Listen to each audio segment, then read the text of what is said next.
The tall woman. Nobody in the village said her name after sunset. Not because they were superstitious, not because they believed old ghost stories, but because every family there knew someone who disappeared. And every disappearance began the exact same way, with a sound. Po, po, po. The first time 16-year-old Ren heard it, he thought it was a bird. He stood outside his grandparents' house in the countryside of northern Japan, staring over endless rice fields glowing gold beneath the evening sun. Cicadas screamed from the trees. Wind rolled through the grass in slow waves. The entire village felt frozen in time, untouched by the modern world. His parents had forced him to spend the summer there after he got suspended from school in Tokyo for fighting. No internet worth using, no friends, no trains, nothing, he muttered. The village barely even had streetlights. His grandmother smiled softly from the porch while hanging laundry. You'll learn to appreciate quiet someday. Ren doubted it. Then he heard it. Po, po, po, low, hollow, almost playful. He looked around. Nothing. Only empty fields stretching toward the distant mountains. You hear that? He asked. His grandmother stopped hanging clothes, just for a second. A tiny pause, then she continued like nothing happened. Hear what? That weird sound. She avoided his eyes. Probably birds. But Ren noticed her hands trembling slightly afterward. That night, rain fell heavily against the roof while Ren lay awake scrolling through old videos on his phone. The signal barely worked. Every page took forever to load. Then the electricity cut out. The room went black instantly. Seriously? He groaned. The entire house fell silent except for the rain outside. And then, tap. Ren looked toward the window. Tap. Another knock. Slow. Careful. He sat up. Grandpa? No answer. The tapping came again. Tap, tap, tap. Then a voice outside.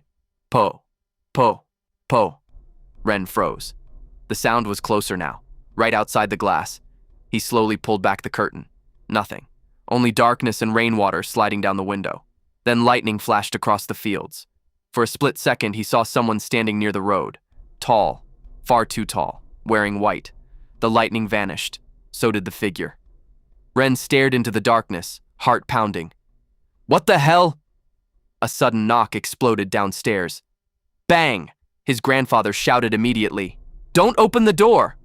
Ren jumped. Another knock. Bang! Bang! Bang! His grandmother rushed through the hallway carrying something in her shaking hands. Salt. She poured lines of it across every doorway. What are you doing? Ren asked. Neither of them answered. The knocking continued, then stopped completely. Silence. Even the rain felt quieter now. His grandfather slowly turned toward him. When did you hear the sound? Ren laughed nervously. What? The sound, his grandfather whispered. When did you first hear it? Ren suddenly felt cold. Earlier today. His grandmother covered her mouth. His grandfather shut every curtain in the house. Listen carefully, he said. If you hear her voice again, you do not answer. You do not look outside. And no matter what happens, he locked the front door. You do not open the door. Ren stared at him. You're serious? His grandfather looked terrified, and that scared Ren more than anything. The next morning, nobody explained anything. His grandparents acted normal again. Too normal. Breakfast was silent except for the sound of chopsticks against bowls. Finally, Ren snapped. Okay, what the hell happened last night? His grandmother froze. His grandfather sighed heavily. There are stories here, he said quietly. Old stories. Ghost stories? No. The old man looked toward the window. Warnings. Ren rolled his eyes. You seriously believe that? His grandfather ignored the comment. She appears differently to different people, but everyone describes the same things eventually. The white dress, the hat, the height. How tall? The old man hesitated. Too tall. Ren smirked slightly. So what? Some giant ghost woman walks around farms? No. For the first time, his grandfather looked directly into his eyes. She hunts. The room fell silent. His grandmother whispered something under her breath that sounded like a prayer. Ren shook his head. This is insane. His grandfather stood slowly and walked toward an old cabinet near the kitchen. From inside, he removed several folded papers covered in handwritten symbols, talismans, prayer seals. Ren almost laughed. You can't actually believe these work. His grandfather's expression didn't change. 3 boys disappeared here in 1978. Ren stopped smiling. They were all your age. The old man placed the talismans carefully on the table. Each one reported hearing the same sound before they vanished. Po, po, po. His grandmother flinched immediately. Don't repeat it, she whispered sharply. Ren frowned. Why? Nobody answered. The village felt different after that conversation. Smaller, quieter, like everyone was hiding something. When Ren biked through town later that afternoon, he noticed elderly residents staring at him strangely. Some looked worried, others looked afraid. One old woman outside a grocery store grabbed his wrist suddenly as he passed. You heard her, didn't you? Ren pulled away immediately. What? Her eyes widened with panic. You need to leave. Before he could respond, she hurried inside and locked the door. Ren stood there confused. The entire village suddenly felt wrong. That evening, he visited the only vending machines nearby and found another teenager sitting beside them smoking. The boy looked around 17, dyed blonde hair, piercings, school uniform partially unbuttoned. You're the Tokyo kid, right? The stranger asked. Ren nodded cautiously. I'm Daiichi. They talked for nearly an hour, mostly about boring village life. Then Ren mentioned the woman. Daiichi's smile disappeared instantly. Who told you about that? My grandparents. Daiichi crushed his cigarette under his shoe. You should go home before dark. So you believe it too? Daiichi stayed silent. Then he finally spoke. My brother disappeared 4 years ago. Ren's stomach tightened. He was 13. The wind moved through the empty road around them. Daiichi stared toward the mountains. He started hearing sounds outside at night. Then he kept seeing someone watching him from far away. Ren felt goosebumps rising along his arms. What happened? Daiichi swallowed hard. One morning his bedroom door was open. And he was gone.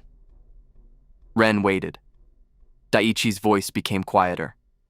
The window was locked from the inside. That night, Ren couldn't sleep. Every creak of the house sounded louder now. Every shadow looked wrong. Around midnight, he heard footsteps outside again, slow crunching across gravel. His breathing stopped. Crunch, crunch, crunch. Something circled the house. Then came the sound. Po, po, po. Closer than before. Ren squeezed his blanket tightly. Maybe it was a prank. Maybe villagers were messing with him. But deep down, he knew it wasn't. A shadow moved past his window, tall enough to block the moonlight completely. Ren nearly screamed. The footsteps stopped directly outside his room. Silence. Then, tap, tap, tap. His phone buzzed suddenly beside him, making him jump violently. A text message. Daiichi, do not look outside. Ren stared at the message in shock. Another text arrived immediately. Seriously, don't. The tapping continued. Tap, tap, tap. Then a woman's voice whispered softly outside the glass. Ren. His blood froze. It sounded exactly like his mother. Ren, open the window. He nearly answered automatically. Then he remembered something his grandfather said. She imitates voices. The voice came again, softer this time. Please. Tap, tap, tap. Tears suddenly filled Ren's eyes without warning. The voice sounded perfect, exactly like home. Warm, familiar. Ren. He slowly turned toward the curtain.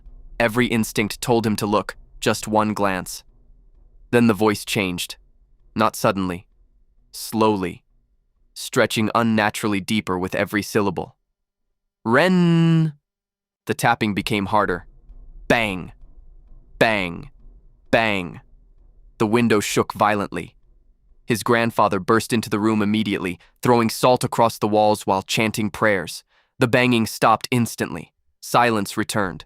Ren realized he was shaking uncontrollably. His grandfather grabbed his shoulders tightly. "Did you look?" Ren shook his head. "No." The old man closed his eyes in relief. "She's getting closer." The priest arrived the following afternoon. He was younger than Ren expected, around 40, thin, exhausted looking, carrying an old wooden case beneath one arm. The villagers avoided him as he walked through town. Some even bowed respectfully. Inside the house, the priest placed dozens of paper charms around doors and windows. Then he asked Ren a strange question. "Did she smile at you yet?" Ren frowned. "What?" The priest's expression darkened. "Good." That night, the priest explained everything, or at least the version of the story people still remembered. Decades ago, according to village rumors, construction workers discovered a hidden underground chamber beneath an abandoned medical facility deep in the mountains. Inside was a concrete room covered entirely in prayer seals. Thousands of them. Every wall. Every inch. And in the center of the room, a chair. With restraints, the workers supposedly removed the seals. 3 days later, the disappearances began. Children first, then teenagers. Always during rainy season. Always after hearing the sound. Po, po, po. The priest stared at Ren carefully. "She doesn't kill people immediately." "Then what does she do?" Nobody answered right away. Finally, the priest spoke quietly. "She takes them." "That doesn't explain anything." The priest looked genuinely disturbed. "Because nobody who goes with her ever comes back." At exactly 2:13 a.m., the power failed again. Darkness swallowed the house instantly. The priest stood up immediately. "She's here." Outside, the wind died completely. No insects, no rain, nothing. Just silence. Then, po, po, po. The sound came from above the house. Ren's eyes widened. The roof creaked heavily. Something massive moved across it slowly. Thump, thump, thump. His grandmother began crying quietly. The priest continued chanting prayers beneath his breath. Then came another voice, a child's voice, crying outside the front door. "Help me!" Ren froze. The crying sounded real, desperate. "I'm cold," the priest shouted immediately.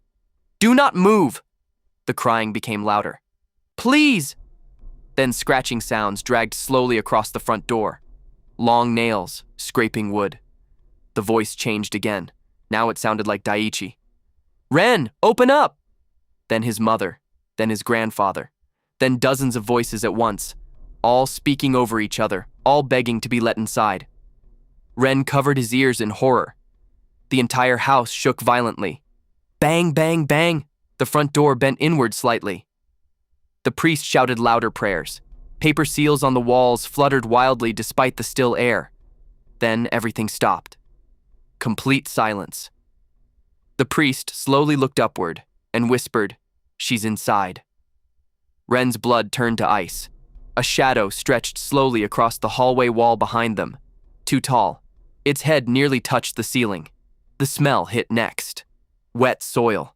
Rotting flowers. The shadow moved closer. Slowly. Unnaturally. Then came the sound. Right behind them. "Po!" Ren turned instinctively and saw her. She bent sideways unnaturally to fit inside the hallway. Limbs too long, fingers reaching nearly to the floor. Her white dress hung motionless despite the wind around her. And beneath the wide black hat, a smile, too wide, too human, and completely wrong. Her mouth stretched almost ear to ear. The priest screamed for Ren to run. Everything exploded into chaos. The lights burst overhead. Windows shattered inward. His grandmother screamed. Ren sprinted through the kitchen while the priest continued chanting desperately behind him. Then silence suddenly fell again. Ren turned. The priest was gone. Only the black hat remained lying on the floor. Ren ran into the forest without thinking. Branches clawed at his face while darkness swallowed the path ahead. Behind him, crunch, crunch, crunch, slow footsteps, never rushing, never stopping. He could still hear the sound. Po, po, Poe. Closer, closer, closer. His lungs burned. Rain began pouring again. Then he saw lights ahead. An abandoned building hidden among the trees. Concrete walls, broken windows, the old medical facility. Ren stumbled inside desperately and slammed the rusted door behind him. The building smelled like mold and decay. Hallways stretched endlessly into darkness. Then he noticed something strange on the walls. Prayer seals, thousands of them, most torn apart, some stained dark brown. Blood. A distant metallic sound echoed below him. Clang. Ren followed it carefully downstairs. The underground corridor felt freezing cold. At the end stood a massive steel door hanging partially open. Inside the room, a chair, concrete walls, and symbols carved everywhere. The air itself felt wrong. Then he noticed writing scratched repeatedly into the walls. She is not alone. Over and over. She is not alone. A whisper came from behind him. Too late. Ren spun around. Daiichi stood in the doorway, soaking wet from rain. But something looked wrong. His smile, too wide, exactly like hers. Ren backed away slowly. Daiichi tilted his head unnaturally. You looked at her. The lights overhead flickered violently. Then another figure appeared behind Daiichi. Tall, white dress, black hat. This time Ren saw her eyes, empty, completely black. And inside those eyes, movement, as if countless faces were screaming beneath the darkness. Daiichi's mouth opened wider than humanly possible. She remembers you now. The tall woman ducked slowly into the room. Every joint cracked loudly as she moved. Ren couldn't breathe. She leaned close enough for him to smell damp earth and rotting flowers. Then she whispered directly into his ear. Not Poe, not laughter. Words. I found you. The lights died instantly. And somewhere deep beneath the mountain, something else began moving too.